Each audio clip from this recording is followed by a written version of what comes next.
everyone, at 1995 here in the video game fanfic plot with a new story for you all. It is called A Spark of Life. And remember, I do not own this story and I give full credit to its author, that is Kiera27 on fanfiction.net, and this a Harry Potter crossover with Transformers. Now on to the story. An interlude. I want to see my godson. Sirius was not the man that Harry remembered from the third year anymore. The man had vigorously cleaned and trimmed his hair until it hung in a silky wave that barely reached his shoulders, while a lot of prodding from Remus had led to the death of his facial hair to a light shaving spell. All the man was just a slightly older version of the heartbreaker that took Hogwarts by storm in his day. Remus was quite satisfied with the results and secretly happy that the man was confined to the house. "You promised me that if I let you use this gloomy old place and funded some of the order functions, that you would let Harry come here to stay for the summer." Dumbledore faced the frantic godfather with enough of his customary twinkle that the man was more than ready to strangle him. "Now Sirius, surely the boy deserves to spend a little time with his blood family before he gets dragged into this gloomy old house. You and I both know that Harry hates those Muzz almost as much as they probably hate him." Petunia was always a jealous little bint that hated Lily for her looks as well as her magic. "The boy should have never been left with them in the first place. I know that James and Lily would have included that in their will at the very least." Sirius was breathing rather hard and staring at the man that he had once likened to a god in his youth. Dumbledore's eyes ceased twinkling as he placed his hands behind his back. "The boy must stay with his aunt for at least 2 months to renew the blood protection that his mother gave her life for. Petunia is aware of this, and I am sure that the animosity between the two is not enough to outweigh the benefit that he receives just from being with them." "Surely that isn't the only card you have, old man." Sirius leaned against the nearest wall and eyed the man with barely contained fury. "At the end of last year, Voldemort used Harry's blood to create a new body for himself.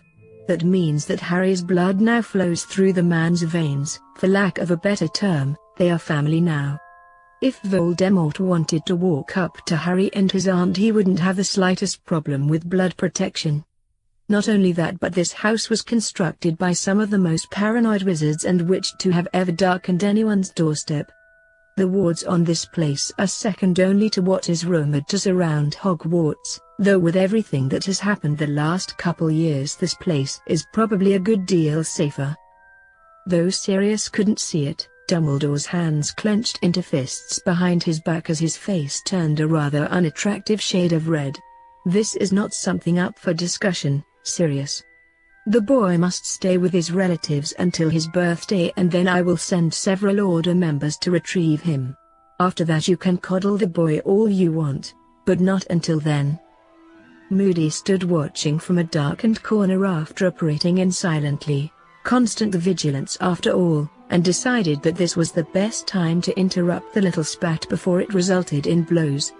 His gravelly voice was more than enough to shock both men out of their glowering contest.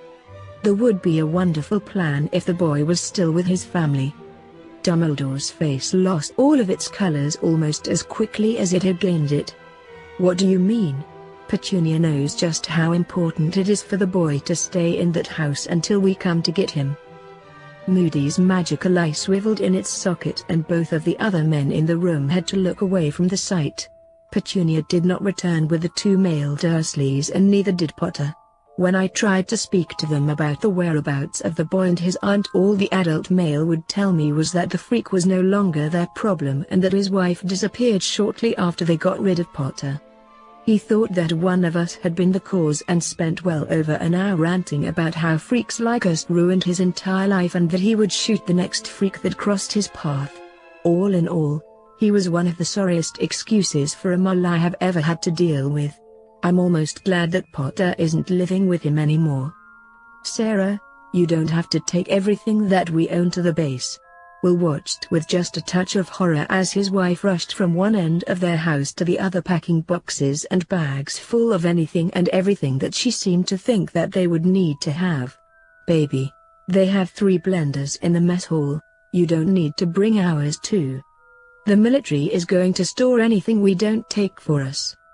Sarah snapped around and sent a glare at Will that sent him back about 3 paces. I was understanding when you decided to go into the military right after we got married. I accepted your word when you told me that there were alien robots trying to destroy the Earth and that you were working with the good ones. I even accepted that you were going to move us all out to an old military base to live with them for our protection. But if you think even for one moment that I am leaving even one of our wedding gifts in the hands of our government, you have another thing coming to William Lennox. Will could almost swear that he could hear Ironhide laughing from here. Yes, dear. Well now, what did you do to deserve the full-on military escort, baby doll? John Baines could hardly believe the warden when he was told that not only was he going to be released early but that his daughter was there to pick him up with a couple of suits. It's a long story, Pop. I'll tell you all about it on the way to where we're staying as long as you promise not to interrupt. This meeting has been called to help locate Harry Potter. Dumbledore waited for the initial disorder to calm down before he continued. His family took him with them on a vacation this summer to an undisclosed location. This was not considered a major problem as he would still be living under their care and would recharge the blood protections on himself. Unfortunately, when the Dursleys returned from their vacation, neither Petunia nor Harry was with them. We need to find them both before something untoward happens to either of them. The boy doesn't need to be found. The voice that spoke up from the back was one that no one in the Order heard on a regular basis. It was the voice of Kingsley Shacklebolt. The political climate in England is not something that the boy should be a part of, and I am positive that the safest place for the child is his current location. Dumbledore's eyes narrowed as he looked at one of the few agents he had in the Era department. If you know the location of Harry Potter, you need to tell me. The boy needs to be here at the beginning of the school year, and he needs to be watched now that Voldemort has created a new body with Harry's death on his mind. Kingsley leaned back in his chair and looked at all the hopeful faces with barely contained scorn. Most of these people just wanted the boy back to save them from what they thought was the big bad. Pathetic. He would need to talk to Black and Lupin later though. I have no idea where the boy is, though I do know that he is safe with someone that will protect him with his life and that his aunt is not with him. Other than that, I am as clueless about his whereabouts as you. Is he really safe? The hopeful tone Sirius used pulled at heartstrings Kingsley wasn't even aware he still had. No one could say that this man did not love his godson. There is no safer place for him than with the man that he is with. With that, Kingsley stood from his chair and apparated out of the dining room that the meetings were held into one of the warded drawing rooms on the 3rd floor. He needed to talk to Black and Lupin without the old man getting in the way. He wouldn't have joined the man's order if there had been any other way to combat the dark. It was a decision that he regretted every time he saw people bow and scrape to a man that would drown his own mother for the greater good. It was several hours later that Kingsley left the drawing room and made his way downstairs to find both Black and Lupin sitting in front of the fire. Both men looked up when he entered the room, and it looked like Black was exercising a lot of control to keep from jumping him for answers. I wanted to assure the both of you that Harry is safe. My cousin is actually the one that contacted me about him. Apparently, he is staying with Lily's other sister, and my cousin is going to watch over him and tutor him in theory. Kingsley plopped into the only available chair around the fire and stretched his legs out. My cousin is fairly close to being a squib, but he knows more theory than most trained wizards, and he has an overprotective streak a mile wide. Harry will have a hard time getting a hangnail with him round. Is there any way that you could tell me where he is?